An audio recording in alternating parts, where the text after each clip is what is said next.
अस्सलाम वालेकुम students, welcome to easy maths. आज हम एक्सरसाइज 2.4 के क्वेश्चन नंबर 2 का पार्ट नंबर 1 डिस्कस करने जा रहे हैं। क्वेश्चन नंबर 2 की स्टेटमेंट में उसने हमसे कहा है कि right each of the logarithm as a single logarithm. देखिए पिछले क्वेश्चन में ना उसने हमें कहा था कि विदाउट कैलकुलेटर हमें लोगैरिथम की वैल्यू फाइंड आउट करके दें। ठीक है, तो हम बाजुकात फार्मूलाज को ओपन कर लेते थे और बाजुकात क्लोज कर लेते थे, लेकिन अब उसने हमें कह ही दिया है कि आपने सिंगल लोगैरिथम में लिखना है, तो हमें कन्फर्म बात है कि हमने इन फार्मूलाज को क्लोजिंग की तरफ लेके जाना है, यानी कि जो लॉज ऑफ लोगैरिथम हमने अप्लाई करने हैं हमने इनको क्लोजिंग की तरफ लेके जाना है। तो अगर आप हमारे चैनल पे नए हैं तो आप एक दफ़ा लॉज ऑफ लोगैरिथम के ऊपर बनाई गई फर्स्ट वीडियो को लाजमी देखें ताकि आपके कॉन्सेप्ट्स क्लियर हों। तो चलते हैं अपने पहले पार्ट की तरफ। पहले पार्ट में अब आप देखें यहाँ पर मुझे कोई नंबर है जो शुरू में आया हुआ है, तो इस बात का मतलब है कि यहाँ पर लॉ ऑफ पावर अप्लाई होगा कि अगर हमारे पास कोई नंबर है जिस जो बेस बी के तहत लॉग लिया जा रहा है और उसके ऊपर कोई पावर है, तो वो पावर जो है वो शुरू में चली जाती है और नंबर बनकर, और यहाँ पर नंबर सादा रह जाता है। तो अब अगर ये नंबर शुरू में लिखा हुआ है तो मैं इसको रिवर्स में लेकर पावर में लिख सकती हूँ। तो यहाँ पर मैं क्या लिखूँगी, लॉग 25, और यहाँ पर पावर क्या आ जाएगी इसकी 1/2। ये इस लॉ के तहत मैंने लिखा है। सेम इन द केस यहाँ पर 2 शुरू में लिखा हुआ है, इस बात का मतलब है कि ये 3 की पावर है।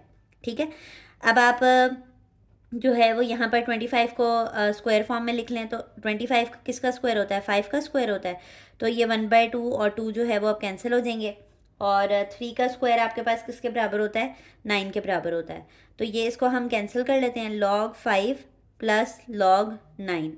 अब हमने सीख रखा है कि प्रोडक्ट रूल हमें ये कहता है कि अगर आपके पास कोई दो नंबर्स हैं और वो प्लस में सेपरेट सेपरेट लॉग के साथ लिखे हुए हैं, यानी कि log with respect to base B A का लिया जा रहा है और सी का लिया जा रहा है with respect to base B, तो आप उनको सिंगल लॉग के साथ एक लॉग लिखेंगे और दोनों वैल्यूज़ को क्या करा देंगे, मल्टीप्लाई करा देंगे। तो हमारे पास ये दोनों नंबर्स प्लस हो रहे हैं, इसके मुताबिक ये देखें।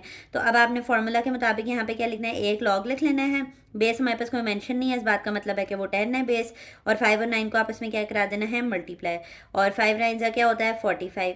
अब उसने अगर हमें कहा होता कि calculate the value of logarithm, तो हम इसको फिर आगे कैलकुलेटर पे फर्दर सॉल्व कर लेते, लेकिन क्योंकि उसने आपको कहा था कि express as a single logarithm, तो बस इसको सिंपली आपने ये सिंगल लोगैरिथम में शो करवा दिया है। ठीक है, तो चलते हैं अपने नेक्स्ट पार्ट की तरफ।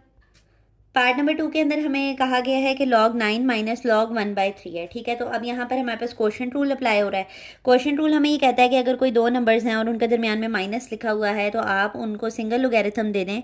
अगर हमारे पास कोई दो नंबर्स हैं जो कि माइनस हो रहे हैं और आप उनको अगर सिंगल लोगैरिथम में लिखेंगे तो वो दोनों नंबर्स क्या हो रहे होंगे, डिवाइड हो रहे होंगे। ठीक है, मैंने इस दफ़ा ना फार्मूला के अंदर बेस नहीं मेंशन किया, आप बेस नहीं भी मेंशन करेंगे ना तो इट्स ओके। ठीक है, ये याद करने के लिए आपके लिए आसान है कि बस जब दो नंबर्स माइनस होते दिखें आपको तो लोगैरिथम एक दफ़ा लिख दें और उनको पकड़ के डिवाइड कर दें।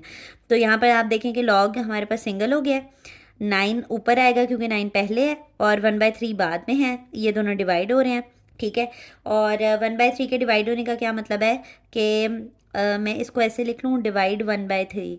ठीक है, तो डिवाइड 1/3 का मतलब है कि मैं इसको डिवाइड को मल्टीप्लिकेशन में लेके जाऊँ तो ये रेसिप्रोकेट हो जाएगी वैल्यू, तो ये 3 9 का क्या हो जाएगा 27।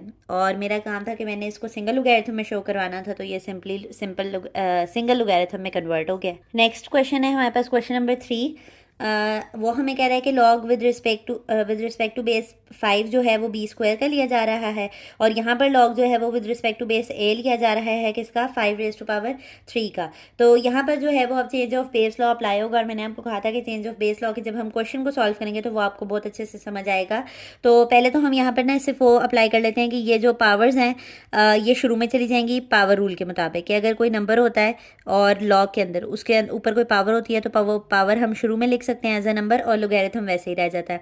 तो इसकी पावर शुरू में लेके जाएंगे तो यहाँ पर क्या आ जाएगा, 2 log 5 बेस में है और ये बी ऊपर आ जाएगा, और ये डॉट का मतलब है मल्टीप्लाई। ठीक है, यहाँ पर 3 शुरू में आ जाएगा पावर रूल के मुताबिक, और log a बेस 5 के साथ वो वैसे ही आ गया। ठीक है, 2 3 क्या होता है 6 होता है, अंदर आप लिख लें इसको कि ये log 5 और बी log a और 5 को अब आपने सॉल्व करना है। अब आप देखें यहाँ पे इशू ये है कि यहाँ पे बेस में 5 है और यहाँ पे बेस में है a, तो हम ना इस तरह नहीं क्वेश्चन को सॉल्व कर सकते कि दो डिफरेंट बेसिस हों कि देखें अब आप इसका कोई पॉसिबल सोल्यूशन नहीं है।